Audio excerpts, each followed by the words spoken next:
नमस्कार। हम अपने पॉलिटी सीरीज में पिछले क्लास में हम सिटीजनशिप पे बात कर रहे थे। सिटीजनशिप में हमने जो हमारे संविधान दाता, जो हमारे फोर फादर थे, उन्होंने अपना प्रोविजन के साथ ये पार्लियामेंट को ऑर्डर दिया था कि आगे वाली पार्लियामेंट आ करके एक अच्छा सा कानून सिटीजनशिप के लिए बनाएगी। तो हमारा जो नागरिकता का कानून या सिटीजनशिप का कानून जो है वो 1955 में बन गया। 1955 में बन गया। यहां तक हमने नागरिकता के बारे में देखा था। अब हम आगे देखते हैं। आगे तो आगे चल के 1955 में सिटीजनशिप एक्ट बना 1955। इसमें भारत की नागरिकता प्राप्त करने के लिए चार मेन तरीके बताए गए। वो तरीके कौन से? पहले बाय बर्थ, दूसरा बाय डिसेंट, तीसरा बाय रजिस्ट्रेशन और चौथा बाय नेचुरलाइजेशन।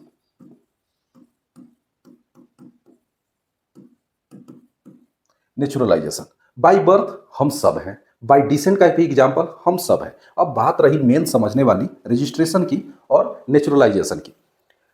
इसके अलावा भारत क्या फॉलो करता है? तो सिंगल सिटीजनशिप। यहाँ पे स्टेट की सिटीजनशिप और नेशन की सिटीजनशिप ये ऐसा कुछ चक्कर नहीं है। हम सिंगल सिटीजनशिप फॉलो करते हैं। मतलब आप किसी भी स्टेट, पंथ, राज्य कहीं से भी बिलोंग करते हो, आप नागरिक हैं भारत के।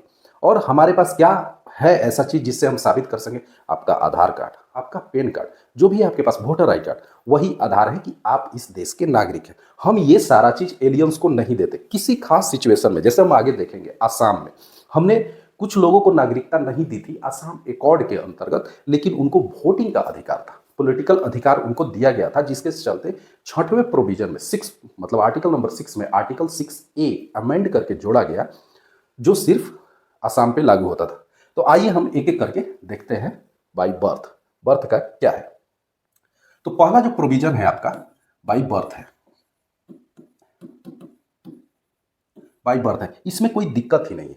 1950 तक हमारा, जब तक संविधान लागू नहीं हुआ था, और 50 के बाद, मतलब मैं अगर प्रिसाइजली कहूं तो 1 जुलाई 1987 तक, 1 जुलाई 1987 तक, संविधान से पहले, मतलब बंटवारे तक, उधर हम देख चुके हैं। उधर जो हमारे संविधान दाता थे वो हमको प्रोविजन बता के गए थे। ये एक डेट है, 1 जुलाई 1987। बाई बर्थ के आधार पे ये था कि बिना किसी कंडीशन के, मतलब कोई फॉरेनर भी अगर हस्बैंड वाइफ यहाँ घूमने आते हैं, यहाँ के किसी भी हॉस्पिटल में या इस धरती पे उनके बच्चे का जन्म होता है, तो वो उसके पास वो अधिकार होता था कि वो इस देश का सिटीजन है। मतलब इनडिस्क्रिमिनेट मैनर में, कोई रूल्स एंड रेगुलेशन नहीं था। सिंपल हम जस्ट सोली की आइडियोलॉजी पे थे, जिसका मतलब होता है बाई बर्थ। मतलब एक ही आइडियोलॉजी फॉलो होती थी 1987 से पहले, कि उसके मम्मी पापा कहाँ है उससे हमको कोई मतलब नहीं है। बच्चा हमारे देश में जन्म लिया है, वो इस देश का सिटीजन है। इसका कुछ लोग गलत उपयोग भी करते थे, जिसके चलते गवर्नमेंट का आंख खुला। तो 1986 का जो अमेंडमेंट हुआ, इसीलिए 87 से लागू हुआ, 1986 का जो अमेंडमेंट हुआ उसमें ये इंक्लूड कर दिया गया कि वही होंगे, मतलब वही बच्चा भारत का नागरिक होगा जिसमें से फादर फादर जो हो, कम से कम भारत का नागरिक हो, फादर। आगे चल के आगे चल के आगे चल के फिर एक बार अमेंडमेंट किया गया। उसमें कहा गया, पहला अमेंडमेंट कि पिता होंगे, दूसरा अमेंडमेंट आइदर पेरेंट्स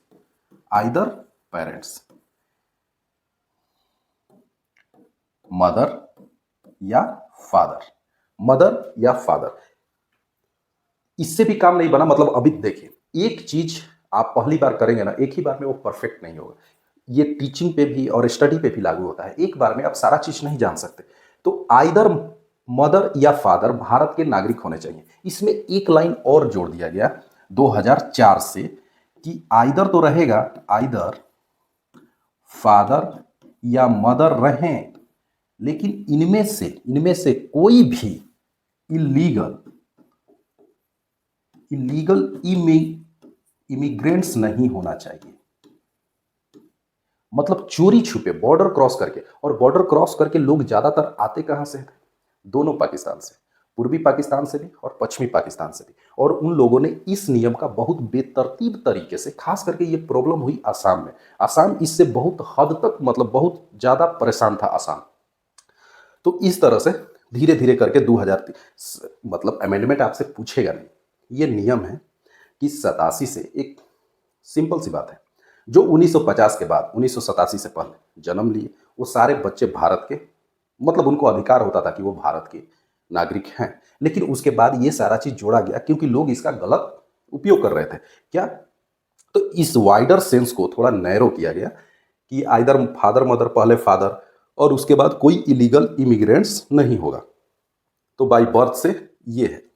दूसरा है आपका by descent. By descent, descent का मतलब क्या होता है? वंशावली के आधार पे। आपको किसी ने बताया, या हमको, मुझे भी किसी ने नहीं बताया कि देखो आज से तुम मुबारक हो, आज जन्म लिए, तुम भारत के नागरिक हो गए। नहीं, कोई नहीं बताता। हम क्या है, हम सभी एग्जाम्पल है इसी के, बाई डिसेंट। हमारी वंशावली है, हमारे पिताजी यहाँ के थे, हमारे दादाजी यहाँ के थे, दादाजी के पिताजी यहाँ पे थे। तो ये डिसेंट से ये वंशावली चली आ रही है, वंशावली। तो वंशावली के आधार पर हम सभी इसके एग्जाम्पल हैं, तो इसमें कोई दिक्कत नहीं है। तीसरा, इसमें कुछ खास याद रहे, यहाँ पे अब बात आती है बाई रजिस्ट्रेशन। अगर आपसे क्वेश्चन पूछा भी गया ना, तो पूछा जाएगा इसी में, रजिस्ट्रेशन, बाई रजिस्ट्रेशन। पहली बात, बाई रजिस्ट्रेशन से जाने के लिए आपको कम से कम 7 साल यहाँ पे रहना होगा। इसका टाइम क्या है? 7 साल। 7 साल आप भारत में रहिए, भारत को जानिए। इसके जो 22 लैंग्वेज है, जो 8वें शेड्यूल में इंग्लिश है, हमारे पास कितने ऑफिशियल लैंग्वेज है? 22। उसमें से किसी एक लैंग्वेज को आप जानिए। उसके अलावा, मतलब वन लैंग्वेज आउट ऑफ 22, जो भी है, आपको जो अच्छा लगता है, हिंदी, अंग्रेजी, इवन कि अंग्रेजी भी चलेगा, वो ऐसे इंक्लूडेड नहीं है सब। तो 22 ऑफिशियल लैंग्वेज जो है, उसमें से आप मराठी, बंगाली, गुजराती, जो आपको आता है वो एक जानिए। उसके अलावा अगर आप आर्टिस्ट होंगे, साइंटिस्ट होंगे, ठीक है, राइटर होंगे, तो आपको वरीयता दी जाएगी। मतलब कुछ, अगर आप में कुछ अच्छी क्षमताएं हैं, मतलब आप कलाकार हैं, आप गायक हैं, आप अदनान सामी का एग्जाम्पल यहाँ पे दे सकते हैं। मतलब देखिए, वो एक कलाकार है, अच्छा गीत गाते हैं, और सबसे बड़ी बात है कि वो पाकिस्तान से हैं, मतलब हमारे एनिमी कंट्री से। एक्चुअली क्या है ना, इसमें पहले PIO को दिया गया था, पर्सन ऑफ इंडियन ओरिजिन। तो अब क्या है कि ये हो गया है कि PIO, ये जितने कैटेगरी थे ना NRI, अब उनको एक ही साथ कहा जाता है ओवरसीज इंडियंस। तो PIO का मैं उसीलिए बात यहाँ पे लाया ही नहीं। तो वो सारे कैटेगरी खत्म हो गए, अब सिर्फ है ओवरसीज इंडियन। तो इसमें एक कॉलम हुआ करता था, अनडिवाइडेड इंडिया के आउटसाइड के आप होने चाहिए। आउटसाइड के आप होने चाहिए। अनडिवाइडेड इंडिया का मतलब क्या? मतलब पाकिस्तान, बांग्लादेश, ये सब कुछ छोड़ करके। तो ये सारी शर्तें आप पे लागू होती हैं। तो ये भी बहुत अच्छा है। आपको क्या याद रखना है? बाई रजिस्ट्रेशन से आपको सिर्फ इतना याद रखना है, 7 साल। कितना समय लगता है? 7 साल। ये हुआ आपका बाई रजिस्ट्रेशन। नेक्स्ट है आपका बाई नेचुरलाइजेशन।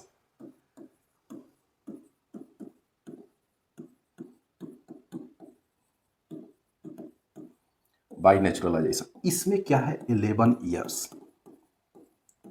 11 ईयर, 11 ईयर्स आपको देश में रहना पड़ेगा।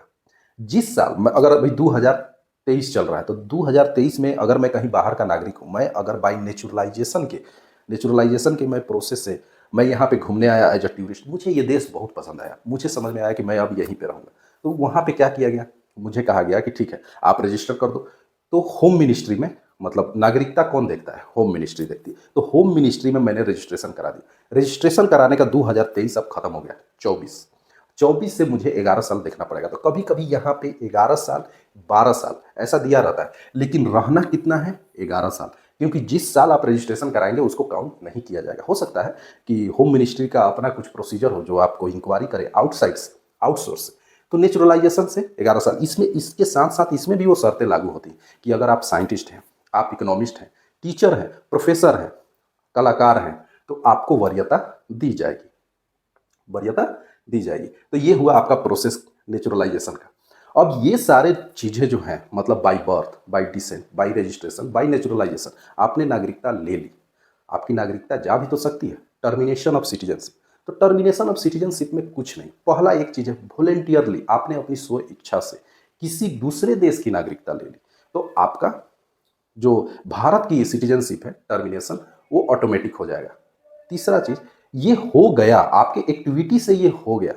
दूसरी बात ये है, एक बात बताइए, विजय माल्या, मेहुल चोकसी, ललित मोदी, ये सारे लोग बाहर हैं, बाहर हैं। उन्होंने उस देश की नागरिकता ले ली है। उस देश की नागरिकता लेते ही उनकी भारत की नागरिकता स्वतः खत्म हो गई। वो यहाँ से भगोड़े कहे जाते हैं, भगोड़े। और उस देश में मतलब उन लोग का देखिए ना कितना बढ़िया चीज़ है। हमको तो लगता है कि भारत को ये भी एक जोड़ना चाहिए कि आप भी कुछ अमाउंट आ करके भारत में इन्वेस्ट कीजिए और आप यहाँ के नागरिक बन जाएंगे। मतलब ब्रिटेन वगैरह को समझ रहे हैं, यहाँ से कुछ उसका ऐसा रूल है कि आप कहीं से चुरा करके लाइए। मत चुरा करके, मेरा कहने का मतलब है कि ये लोग क्या है, हमारे लिए तो चोरी है ना। तो ऐसा पैसा कुछ इन्वेस्ट कीजिए ब्रिटेन में और आप उसके नागरिक बन जाते हो, आप उसके नागरिक बन जाते हो। तो वैसा इंडिया को भी करना चाहिए, वहां से बुला के ला। और इंडिया को वहां के कानून से इनके लिए केस लड़ना पड़ रहा है उनको वापस लाने के लिए। मतलब उन लोग को पता नहीं है, हम थोड़ी जानते हैं कि विजय माल्या भाई आपके यहाँ का है, वो तो अब हमारा नागरिक है। क्या कहिएगा। तो ये है भाई। तो मैं क्या बोल रहा था, हाँ, तो टर्मिनेशन के लिए क्या, तो पहले आप टर्मिनेशन के लिए ये हो सकता है कि आप स्वतः ही दूसरे देश की नागरिकता आपने ले ली, तो आपका जो है खत्म हो जाएगा। आप देश के प्रति मतलब देश को नुकसान और देश की छवि खराब करने वाले आप काम कर रहे हो, तो आपकी नागरिकता जा सकती है। देश के खिलाफ अगर आप काम कर रहे हो तो आपकी नागरिकता जा सकती है। तो यही कुछ है, वो आपको ऑप्शन से ही पता चल जाएगा। आप कहीं बम फोड़ दिए, कोई अम्बेसडर वगैरह आया उसका इंसल्ट कर दिया, डोनाल्ड ट्रंप आया या कोई भी यहाँ पे आया, मतलब आप जा करके उनके सामने कुछ भी कर लिए, तो सरकार आपकी नागरिकता छीन सकती है। तो ये है आपके टर्मिनेशन का। अब हमको ना थोड़ा जानना है, मतलब करंट में, कि सिटीजनशिप अमेंडमेंट बिल 2019, तो उसके बारे में देखते हैं।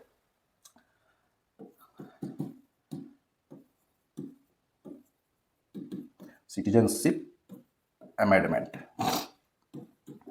एक्ट 2019, इसी को कहा जाता है CAA 2019। इस पे बहुत विवाद हो गया, इस पे बहुत विवाद हो गया।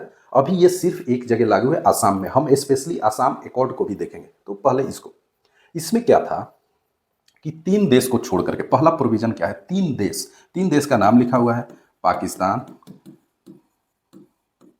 अफगानिस्तान और बांग्लादेश।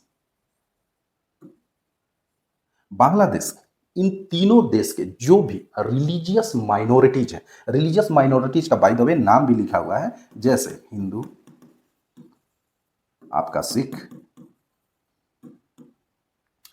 Christian, Jain, Buddhist, Parsi. ये 6 जो कम्युनिटी है, मतलब हिंदू, सिख, क्रिश्चियन, जैन, बुद्धिस्ट और पारसी, ये वहां से कभी भी आ सकते हैं, कभी भी आ सकते हैं और उनको नागरिकता दी जाएगी, उनको नागरिकता दी जाएगी। और उसको क्या किया गया, नेचुरलाइजेशन प्रोसेस से उसको बाहर कर दिया गया। मतलब नेचुरलाइजेशन प्रोसेस में क्या है, 11 जो रजिस्ट्रेशन वाला है ना, वो person of Indian origin outside India, मतलब अनडिवाइडेड इंडिया के जो लोग हैं उनके लिए है। जो इन देशों से आएंगे डिवाइडेड इंडिया से, तो उनके लिए 11 है।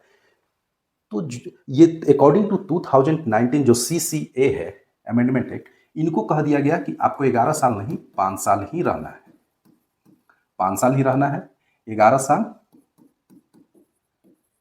नहीं रहना है, 5 साल ही रहना है। मतलब 5 साल में आपको नागरिकता दी जाएगी। अब ये इसी बात को लेकर के बहुत सारा मतलब कम्युनिटी में, जैसे जो मुस्लिम हैं उनको बुरी लगी ये बात कि ये ऐसा, मतलब हम ही को क्यों छांट दिया गया। तो गवर्नमेंट ने इस पे ये बात कही कि देखिए, ये जितने देश हैं ये मुस्लिम मेजॉरिटी देश है, तो यहाँ पे उनका प्रोसिक्यूशन, यहाँ पे टर्म आया रिलीजियस प्रोसिक्यूशन का। जैसे हम कौन नहीं जानता है कि पाकिस्तान में हिंदुओं का क्या हाल है, और जो मतलब अदर देन इस्लामिक धर्म को जो फॉलो करते हैं उनका क्या पोजीशन है। अभी कल ही पाकिस्तान का आप न्यूज़ सुनिएगा, कल ही किसी एडवोकेट को गोली मार दिया। तो इस तरह से लोग करते हैं। बांग्लादेश में भी वही पोजीशन है। तो इसलिए गवर्नमेंट का ये एक्सप्लेनेशन था। लेकिन आसाम में आग लग गई, आसाम में आग लग गई, क्योंकि आसाम जो है ना 1969 से ही आसाम मूवमेंट, ये यहां पे है आसाम मूवमेंट, ये देखिए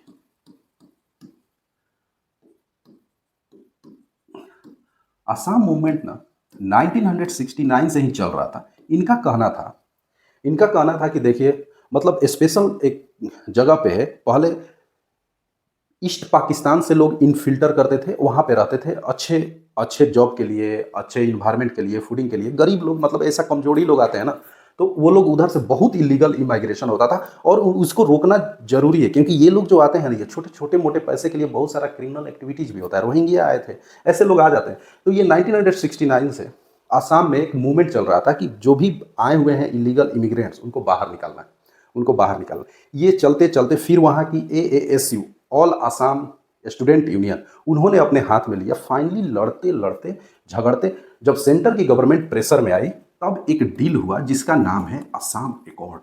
इसको याद रखना जरूरी है, असम एकॉर्ड। कब हुआ? 1985 में। इस समय हमारे PM कौन थे? तो राजीव गांधी।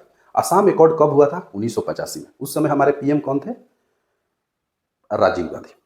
जब ये रूल आया ना, CCA 2019, तो आसाम इसलिए हुआ कि, मतलब ये वाला तो, अच्छा पहले इसको नियम समझ लीजिए। आसाम एकॉर्ड में क्या हुआ था? आसाम एकॉर्ड में ये बातें कही गई कि एक कट ऑफ डेट रखना पड़ेगा। उनका तो डिमांड था 61। उनका क्या डिमांड था? 61, मतलब 1961 के बाद जो भी आया है उसको निकाल के बाहर करो। लेकिन निगोसिएशन के बाद एक कट ऑफ डेट तय हुआ, 25 मार्च 1971। 25 मार्च 1971। इसको याद करने की जरूरत नहीं है। क्यों? क्योंकि 1971 में एक नए देश का जन्म हुआ था जिसका नाम बांग्लादेश है। ईस्ट पाकिस्तान क्या हो गया? बांग्लादेश बन गया।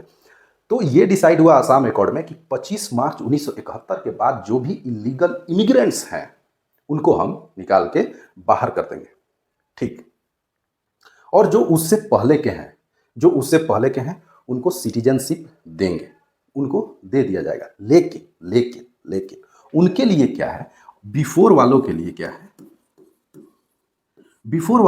है? आपको यहां पे 10 साल रहना पड़ेगा। 10 साल अच्छे से रहना पड़ेगा। आपको इससे क्या फायदा होगा? आपको यहां पे वोटिंग राइट हम देते हैं, लेकिन हम आपको पासपोर्ट नहीं देंगे। इंडिया के नाम से पासपोर्ट नहीं देंगे। ठीक है, बिफोर वालों के लिए। तब तक अब CCA आया।